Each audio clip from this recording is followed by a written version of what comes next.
Getting your chemistry, especially with the team that you haven't really played with much. It's trying to learn how they're moving and how they're clicking, and then you kind of... The drama surrounding DeWanna Bonner and the Indiana fever didn't just explode overnight. It simmered beneath the surface until it erupted in a firestorm of betrayal, hypocrisy, and public manipulation. What makes this saga so gut-wrenching for Fever fans isn't just the betrayal, but how coldly calculated the entire ordeal appears in hindsight. When Bonner finally spoke up in a jaw-dropping interview on national television, not only did she fail to offer remorse or explanation, she doubled down. "I wouldn't change a thing," she said with the kind of defiance that stunned even her most loyal defenders. And just like that, what had been a cloud of suspicion became a thunderclap of confirmation. She scammed Indiana, plain and simple.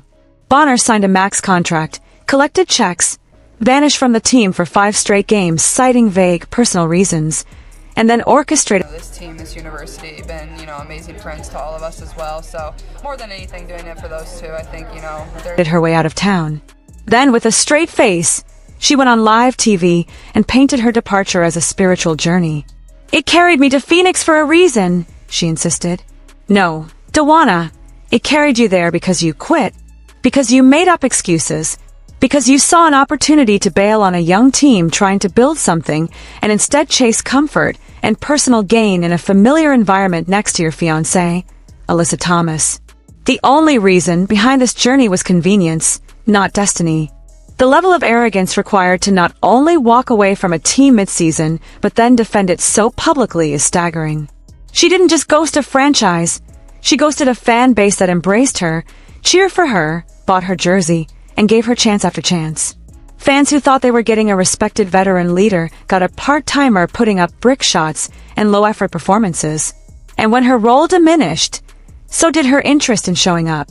But the worst part, once she landed... Only day 4 or 5 being together, but when I tell you that we all care for each other and we love each other and we want this to be a super special season... Landed in Phoenix, Bonner suddenly looked like a new player, or more accurately, the player she always was but had kept hidden in Indiana. Within 2 games of suiting up for the Mercury, Bonner dropped 22 points and 11 rebounds like it was nothing. As if she'd simply decided she was done playing possum. She didn't find her rhythm, she unleashed it. The performance shift was too dramatic to be coincidental. Indiana didn't get the washed-up version of Bonner, they got the disengaged one. The one biding her time, waiting for a trade, waiting for a reason to care again. And when she got it, when Phoenix came calling, that fire reignited.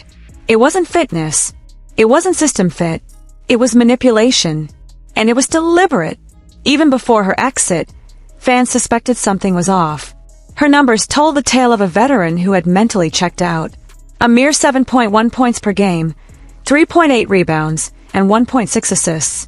Those aren't just underwhelming stats. They're bench play. Morning, as Sophie Cunningham was introduced to the local media and was able to check out her new jersey. Their stats. And yet, she started most games she was available for, despite struggling mightily on both ends of the floor. At one point, she was missing layups, clanking threes off the side of the backboard, and moving up and down the court like she'd rather be anywhere else. It wasn't just physical, it was spiritual. The commitment wasn't there, and fans knew it. Still, they showed grace. They hoped she'd bounce back. They chalked it up to chemistry issues, or maybe even lingering injury. And when she disappeared from the team citing personal matters, they gave her space. That space, however, was used not to reflect or recover, but to scheme. The exit wasn't spontaneous, it was planned. And her statements since then make that clearer than ever. Her refusal to accept any fault. Her willingness to act like Indiana didn't offer her anything. Her complete rewriting of a narrative into one of victimhood. It's not just dishonest, it's insulting. What makes it even... I know the game wasn't the best game, but what a great opportunity for Brazil to come over and play in front of fans. They were such sweet girls, so nothing but... Even more shameful is how this betrayal unfolded at the worst possible time. The Fever were building something. With generational talents like Caitlin Clark and Aaliyah Boston ready to make their mark, Indiana was poised for a breakout season. Bonner was supposed to be the glue. A veteran to stabilize and inspire. Instead, she turned out to be the weak link, mentally and emotionally checked out from the jump. And when rising star Lexi Hull began outplaying her, Bonner couldn't handle the shift. Rather than step up or mentor, she withdrew. When the starting role slipped through her fingers, she didn't fight for it. She quit. Let's not ignore the facts. Lexi Hull came in and did what Bonner wouldn't. She hustled. She adapted. She earned her minutes. And Bonner's response? Disappear. That's not the move of a leader. That's the move of someone who never wanted to be there in the first place. It's now painfully clear that her time in Indiana was nothing more than a financial pit stop. Just to be alongside of her and maybe relieve the pressure, being able to shoot and spread the court for her to go do her thing. She's still young. A way to cash checks while waiting for a more convenient opportunity. And when that opportunity came in the form of Phoenix and a chance to play with her fiancé, she seized it. Not for the good of the game, not for the betterment of the team, but for herself. What's even more galling is how Phoenix enabled this. The Mercury knew what they were doing. They watched Bonner vanish from the Fever, only to welcome her like a hero while conveniently ignoring the betrayal she left in her wake. And Bonner didn't just walk into that new role, she thrived. As if nothing had happened. As if there wasn't a team across the country left gutted and exposed by her selfish exit. The fans in Indiana, forgotten. The teammates she left behind, irrelevant. In Bonner's new narrative, she's the protagonist, the misunderstood vet who found her true home. But that story only works if you erase the chapter where she abandoned the team that believed in her. And what of the Fever's front office? Their silence has been deafening. No explanation. No defense. No clarity. Just a cloud of awkward press releases and shoulder shrugs. That vacuum of leadership allowed Bonner to control the narrative and recast herself as the victim. It gave her the space to gaslight the public and pretend she did nothing wrong. And it left fans without answers, just frustration and a bitter aftertaste. Indiana looks weak now. They look like they got hustled.